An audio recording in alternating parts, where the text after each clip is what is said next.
విశాఖ జిల్లా గాజువాక మండలం 76వ వార్డు రామచంద్రనగర్ గ్రామానికి ఆనుకుని ఉన్న డంపింగ్ యార్డ్ ఎత్తివేయాలని కోరుతూ డంపింగ్ పోరాట సమితి ఆధ్వర్యంలో 16 గ్రామాల ప్రజలు కలిసి పెద్ద ఎత్తున డంపింగ్ యార్డ్ గేటు వద్ద ధర్నా నిర్వహించారు. ఈ యొక్క ధర్నాలో 76వ వార్డు కార్పొరేటర్ గంధం శ్రీనివాసరావు మరియు 78వ ward corporator doctor B Gangarao, మంత్రి శంకర నారాయణ, వైసీపీ నాయకులు ఎం రాంబాబు, కార్యదర్శి గాజువాక జోన్ రౌత్ గోవింద్, 73వ వార్డు అధ్యక్షులు, గ్రామాల ప్రజలు, ఆయా గ్రామాల అధ్యక్షులు మొదలగు వారు పాల్గొన్నారు. ఈ పోరాటానికి సంబంధించిన వివరాలను నాయకుల మాటల్లోనే విందాం. అలాగే ఆయన ఎక్కడ రమ్మన్నా సరే మనం అందరం కూడా వెళ్ళాలి. అలాగే ఈ యొక్క ధర్నాకి ఇచ్చేసినటువంటి మరి మన అన్ని వార్డులు అధ్యక్ష కార్యదర్శులు, అలాగే అన్ని గ్రామాల అధ్యక్ష కార్యదర్శులు కూడా వచ్చారు. అలాగే ఇప్పుడు వార్వా నివాస్ నుంచి ఇచ్చేసినటువంటి ప్రధాన కార్యదర్శి శ్రీమూర్తి గారిని మాట్లాడుతూ కోరుతున్నాను. చిన్నస్వామి. గౌరవనీయులు, వేదికను అలంకరించిన పెద్దలందరికీ కూడా హృదయపూర్వక నమస్కారాలు. అలాగే అధ్యక్షులైన రావణ గారికి ధన్యవాదాలు. ఈరోజు సుమారుగా వార్వా నివాస్ కానీ, అలాగే జేవీబీ కానీ, అలాగే వాయిస్ ఆఫ్ గాజువాక్ కానీ మేము గత 10 ఏళ్ళ నుంచి కూడా దీని మీద డంపింగ్ యార్డ్ మీద ఈ రామచంద్ర అసోసియేషన్ వారు ప్రోత్సాహంతో దీని మీద పనిచేసాం. కానీ మా వలన మా బలం సరిపోలేదు. ఆ కాలనీ అసోసియేషన్స్ వల్ల బలం సరిపోలేదు. ఇప్పుడు రాజకీయ ఒత్తిడి ఉన్నట్లయితే దానికి వేరేగా ఉంటుందని చెప్పేసి, అలాగే ప్రజా ఒత్తిడి కూడా కాలనీ తాలూకు వాసులందరూ కూడా ఈ యొక్క కార్యక్రమంలో ప్రతి విషయానికి కూడా వీళ్ళందరూ కలుగు చేసుకోవాలని చెప్పి కోరుకుంటున్నాం. అలాగే ప్రధానంగా గత ఒక 7-8 నెలల క్రితం మీ అందరు కార్పొరేటర్ల తోటి మేము సంతకాలు సేకరణ చేసి ఈ హెవీ వెహికల్స్ ఏవైతే ఉన్నాయో, ఇటు గంగవరం పోర్టు నుంచి వచ్చేటువంటి భారీ వాహనాలు ఏవైతే ఉన్నాయో ఆ వాహనాలకి వేరే మార్గం ద్వారా మళ్లించాలని చెప్పారనేసి చాలా సార్లు వినతి పత్రం ఇచ్చాం. అలాగే కార్పొరేటర్ అందరూ అలాగే ఈ పోరాటంలో ఎప్పుడూ కూడా మేము 15 సంవత్సరాలు పోరాడుతూనే ఉన్నాము. మరి ఈరోజు పెద్దలు గంధం శ్రీనివాసరావు కానీ, మిగతా గంగారాం కానీ, అలాగే సిపిఎం నాయకులు కానీ, జనసేన నాయకులు కానీ, అన్ని పార్టీ నాయకులు కూడా ఈరోజు ఇక్కడ ఈ ధర్నా కార్యక్రమం చేస్తున్నాము. మేము ఇప్పుడు చెప్తున్నాం, ఈ డంపింగ్ యార్డ్ తరలించే వరకు మా పోరాటం చేస్తామని చెప్పి మీ ద్వారా తెలియజేస్తున్నాం. ఎందుకంటే ఈ డంపింగ్ యార్డ్ వల్ల మేము చాలా అనారోగ్యాలు పాలవుతున్నాము. పెద్దలు కానీ, పిల్లలు కానీ, మధ్య వయసులు కానీ అందరూ కూడా అనేక వ్యాధులతో బాధపడుతున్నాము. ఈ దుర్వాసనతో మేము అయితే సరే భోజనం కూడా చేయలేని పరిస్థితి వస్తుంది. కాబట్టి దీన్ని తీసే వరకు, ఈ డంపింగ్ యార్డ్ తీసే వరకు మా పోరాటం చేస్తామని చెప్పేసి ఇందాక చెప్పాను. గతంలో కూడా నాగిరెడ్డి గారు కూడా మామూలుగా ఒకసారి ఆయన ఎమ్మెల్యేగా ఉన్నప్పుడు కూడా మా పార్టీ తరఫున ఆయన చెప్పారు, డంపింగ్ యార్డ్ తరలించండి, మాకు స్థలం లేదంటే నేను స్థలం చూపిస్తానని చెప్పి ఆ రోజున్న మున్సిపల్ కమిషనర్ చెప్పడం జరిగింది. కానీ ఎక్కడేసరికి వంకర అక్కడే ఉంది. అంచేత ఇది మాకు మా ఆరోగ్యాలతో ఇటు అధికారులు మామూలుగా డ్రామాలు చేస్తున్నారు, చెలగాటం ఆడుతున్నారు. ఆ డ్రామాలని పోవాలనుకుంటే ఇటు అధికారులు పూర్తిగా లోపం కనిపిస్తుంది. ఎందుకంటే ఎంత మొరపెట్టుకున్నా సరే ఈ ప్రాంతంలో 76 వార్డు అంత మురికి వాళ్ళ తయారైంది. కాబట్టి ఇదో మరో పోస్ట్ ఆఫీస్ కాలం ఉంది. ఇటు పోర్టు వల్ల కానీ, ఇటు డంపింగ్ యార్డ్ వల్ల కానీ, ఇదంతా మరో పోర్టు చూసారు లేదో మన అల్లిపురంలో కానీ, అటు చాలుబందర్ కానీ ఎలా ఉంటుందో మా పరిస్థితి అలాగే ఉంది ఇక్కడ. అంచేది తరలించే వరకు కూడా మేము పోరాడుతూ చెప్పి మీతో తెలియజేస్తూ సెలవు తీసుకున్నాం. ఓకే, స్టార్ట్ చేయండి. నా పేరు M Rambabu, Gajuwaka CPM party division కార్యదర్శి, అలాగే స్వతంత్రంగా బాధితులు కూడా. మిత్రులారా, ఇది 14 కాలనీల సమస్య. ఈ కాలనీలో లక్షలాది మంది ఉన్నారు. ఈ సమస్య వల్ల అనేక రకాల ప్రజలు అనేక రకాల వ్యాధులతో, ఊపిరితిత్తుల వ్యాధులు, క్యాన్సరు, టీబీ అనేక సమస్యలతో బాధపడుతున్నారు. ఈ సమస్య ఓ రకం చెప్పాలంటే ఇది చాలా చిన్న సమస్య, కానీ పెద్ద సమస్య అయింది. మేము ఇంచుమించు ప్రతి నెలకు ఒకసారి కార్యక్రమం చేస్తున్నాం. ఒక కార్యక్రమం చేస్తే ఒక 3 నెలలు 4 నెలలు దీన్ని శుభ్రం చేయడం, శుద్ధి చేయడం, వాసన లేకుండా చేయడం మళ్ళీ స్టార్ట్ అవుతుంది. అంటే 3 జోన్లు కూడా నుంచి వచ్చిన చెత్త అంతా ఇక్కడే ఉంటుంది. దీనివల్ల మొత్తం ఈ కాలనీలో ఉన్న ఈ కాలనీ వాసులు అందరూ కూడా బాధపడుతున్నారు. Swatantra Nagar, Ramachandra Nagar, Nadupuru, Gandhinagar, Gopalreddy Nagar, Burma colony, rickshaw colony, ఈ కాలనీ వాసులు అందరూ కూడా ఇంటికి చుట్టాలు కూడా పిల్లైన పరిస్థితిలో ఉంది. ఈరోజు స్వతంత్ర నగర్లో రేపు పండుగ జరుగుతుంది. ఈ పండగకి ఇతర ప్రాంతాల నుంచి చుట్టాలు వస్తే ఆ చుట్టాలు ఉండకుండా వెళ్ళిపోతున్నారు. ఇది ఈ దుర్బల పరిస్థితి. ఈ పరిస్థితిని ఎదుర్కోవాలనే ఆలోచనతో ఈరోజు ధర్నా చేస్తున్నాం. ఈ ధర్నా ఇక్కడితో ఆగదు. ఈ పోరాటం చాలా ఉధృతం చేయాలని గ్రామస్తులు కానీ కాలనీ ప్రాంతాలు కానీ అందరూ కార్పొరేట్గా అనుకున్నాం. ఈ సమస్య పెద్ద సమస్య అయ్యేలాగా, అలాగే ఈ రోజు ఈ ఆందోళన ఇంకా తీవ్రతరం చేస్తామని ఈ సందర్భంగా హెచ్చరిస్తున్నాం. నా పేరు లక్ష్మి. నేను స్వతంత్ర నగర్లో నివాసం ఉంటున్నాను. ఈరోజు మేము 15-20 సంవత్సరాల నుంచి ఈ డంపింగ్ యార్డ్ కోసం చాలా సార్లు పోరాటం అనేది చేసాము. ఈ రోజు పరిస్థితి అయితే మరీ దారుణంగా ఉంది. వారం రోజుల నుంచి అసలు సాయంత్రం అయితే చాలు బయటికి రాలేని పరిస్థితి వస్తుంది. ఒకవైపు డంపింగ్ యార్డ్ కంపు, ఇంకోవైపు పోర్టు ధూళి, ఒకవైపు పందులు కంపు.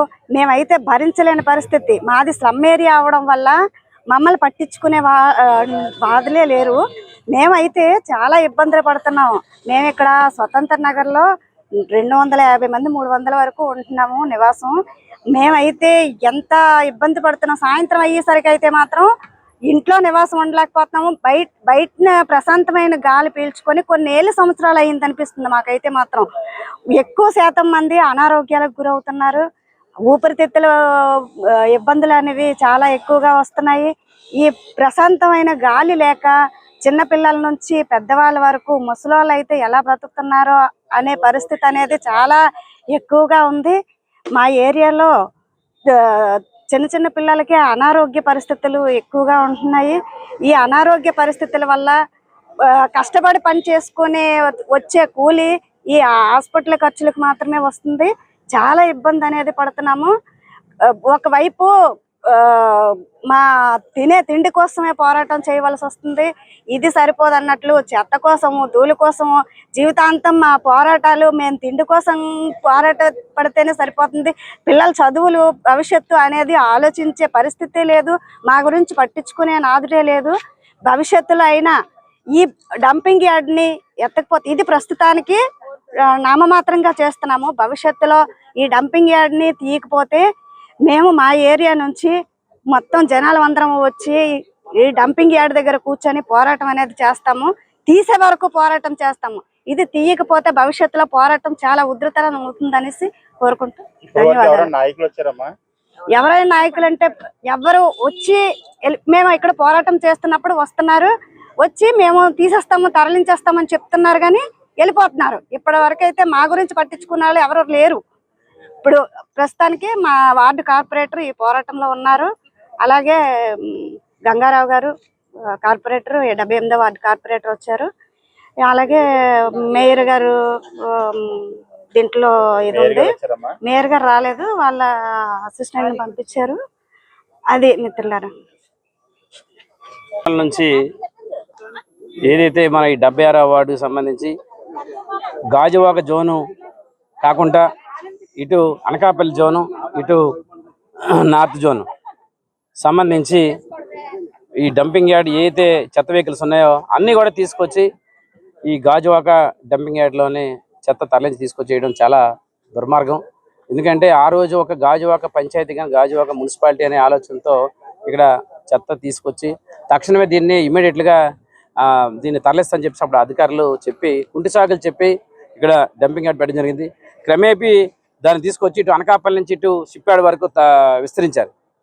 దీనివల్ల సుమారుగా రోజుకి 250 నుంచి 300 టన్నులు ఏదైతే ఈ చెత్త తీసుకురావడం జరుగుతుంది. ఇక్కడ తీసుకొచ్చిన తర్వాత వాళ్ళకి వెహికల్స్ ఉండేటప్పుడు, వాడికి ఖాళీ ఉండేటప్పుడు ఇక్కడ నుంచి చెత్త తరలించే పరిస్థితి ఉంది కాపులపాడికి. దీనివల్ల చుట్టుపక్కల ప్రాంతాలు ఏవైతే ఉన్నాయో లోతట్టు ప్రాంతాలు కానీ చుట్టుపక్కల ఉన్న స్లమ్స్, స్వతంత్ర నగరు, రామచంద్ర నగరు, అటు గోపాలరెడ్డి నగరు, ఇటు గాంధీ నగరు, అటు Nadupuru, Burma colony, rickshaw colony, ఈ ప్రాంతాలు విపరీతమైన దుర్వాసనతో ఇక్కడ ప్రజలు ఇబ్బంది పడే పరిస్థితి ఉంది. ప్రతి ఒక్కరు కూడా కూలి పని చేసే పరిస్థితి ఉంది. ఎందుకంటే ఎవరు కూడా పర్మనెంట్ ఉద్యోగాలు లేవు.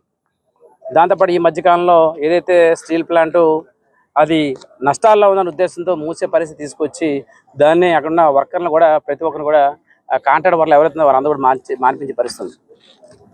దాంతోపాటు ఈరోజు ప్రతి ఒక్కరు కూడా ఏదైతే ఇక్కడ చుట్టుపక్కల ప్రాంతాలు ఎవరైతే ఉన్నారో ఎవరు కూడా ఒక పండగ పిలిచినా కానీ ఒక పెళ్లికి కానీ వచ్చే పరిస్థితి కనిపించట్లేదు. తెల్లవారు 6 నుంచి రాత్రి 10 వరకు కూడా విపరీతం దుర్వాసన. సాయంత్రం వరకు కూలి పని చేసుకుని సాయంత్రం వచ్చి ఇంటి దగ్గర కూర్చొని భోజనం చేద్దాం తినే పరిస్థితి కనిపించట్లేదు. విపరీతం దుర్వాసనతో వాంతులు వచ్చే పరిస్థితి ఉంది. చిన్నపిల్లలు అయితే ఆరోగ్యంగా వచ్చే పరిస్థితి, అనారోగ్యం వచ్చే పరిస్థితి ఉంది. వాళ్ళకి గుండె సంబంధ వ్యాధి కానీ లేదనుకుంటే అన్ని వ్యాధులు ఏ వ్యాధిని మనం చెప్పే పరిస్థితి లేదు. ఎన్ని వ్యాధులు అయితే ఉన్నాయో అన్ని వ్యాధులు కూడా వ్యాపించే పరిస్థితి ఉంది. దీని మీద అధికారులకు ఎన్నిసార్లు చెప్పినా స్పందించే పరిస్థితి కనిపించట్లేదు. మేము గత 10 రోజుల ముందు మేము ఇక్కడ ధర్నా చేస్తున్నాం అని చెప్పేసి అధికారులు చెప్పడం వల్ల వాళ్ళు ఎలక్ట్ అయిపోయి ఈ రోజు ఇక్కడ వెహికల్ రాకుండా ఆపే పరిస్థితి ఉంది. క్లీన్ స్లిప్ గా చూపించేసి మేము బాగా చేస్తాం, నీట్ గా ఉంది కదా, కావాలనే చేస్తానని చెప్పేసి చెప్పే పరిస్థితి ఉంది. ఏదైతే ఇక్కడ డంపింగ్ యార్డ్ ఉందో డంపింగ్ యార్డ్ తక్షణం ఇక్కడ తరలించకపోతే మేము భారీ ఎత్తున ఇక్కడ నిరసన తెలిపే పరిస్థితి ఉంటుంది. ఆఫీసులు కూడా దిగ్బంధం చేసే పరిస్థితి ఉంటుంది. ఈ రోజు మేము చేస్తున్న తెలుసు ముందు జాగ్రత్తగా తెలుసుకొని ఇక్కడ వెహికల్ రాకుండా ఆపారు. రేపు అనేది ఉంది, ఎల్లుండి అనేది ఉంది. దీని ఎట్టి పరిస్థితుల్లో కూడా ఇక్కడ వెహికల్స్ పూర్తి స్థాయిలో ఆపే పరిస్థితి ఉంటుంది. అధికారికి ఆల్టిమేట్ కూడా జారీ చేయడం జరిగింది. తక్షణం మీరు ఇక్కడ వెహికల్స్ ఏవైతే ఉన్నాయో ఇక్కడ డంపింగ్ యార్డ్ తరలించాలి, లేదనుకుంటే ఇక్కడ మేము భారీ ఎత్తున ఆందోళన చేసి చెప్పాం కాబట్టి వాళ్ళు జాగ్రత్త పడిపోయి ఇక్కడ రాకుండా చేశారు. ఎట్టి పరిస్థితులు ఏదైతే ఇక్కడ డంపింగ్ యార్డ్ ఉందో తక్షణమే తరలించాలి.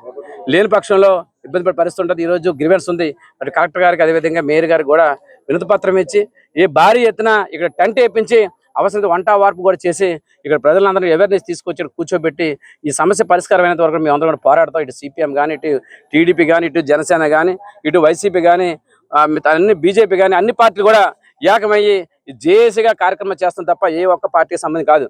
గతంలో మన ఎమ్మెల్యే గారు వచ్చి ఎట్టి పరిస్థితుల్లో కూడా డంపింగ్ యార్డు ఇది మోడర్న్ గా తయారు చేసే పరిస్థితిని తీసుకొస్తాను, ఎట్టి పరిస్థితుల్లో ఆ కార్యక్రమం పూర్తయినంత వరకు లోపల రోడ్లు వేయడానికి ముందుకు వచ్చారు. అది కూడా ఆపించే పరిస్థితి ఎమ్మెల్యే గారు ఆ రోజు వచ్చి శంకుస్థాపన కూడా చేయడం వెళ్ళిపోయారు. ఎట్టి పరిస్థితి మీరు ఇచ్చే మాట ప్రకారంగా అధికారులు ఎవరు కూడా మీరు స్పందించట్లేదు, అధికారులు ఎవరు చిత్తశుద్ధి చేయట్లేదు. దీని మీద సీఎం గారు కూడా తెలియపరుస్తారని చెప్పేసి ఎమ్మెల్యే గారు చెప్పడం జరిగింది. ఎట్టి పరిస్థితుల్లో మేమైతే కోరుకుంటున్నాం ఇక్కడ డంపింగ్ యార్డ్ పూర్తి స్థాయి ఇక్కడ నుంచి తరలించాలని చెప్పేసి మేమైతే కోరుతున్నాం. కాబట్టి ప్రతి ఒక్కరు అదే మాట మీద మనం ముందుకెళ్లే పరిస్థితి తీసుకురావాలి. ఏదో తూతు మంత్రంగా చేసే పరిస్థితి కాకుండా దీన్ని భారీ ఎత్తున ఉధృతం చేసి చుట్టుపక్కల ప్రాంతాలు అందరూ కూడా ఈ కార్యక్రమంలో పాల్గొని, ఎందుకంటే డంపింగ్ యార్డ్ తీసిన ప్రతి ఒక్కరు కూడా పోరాడని చెప్పేసి నా ద్వారా తెలియపరుస్తుంది.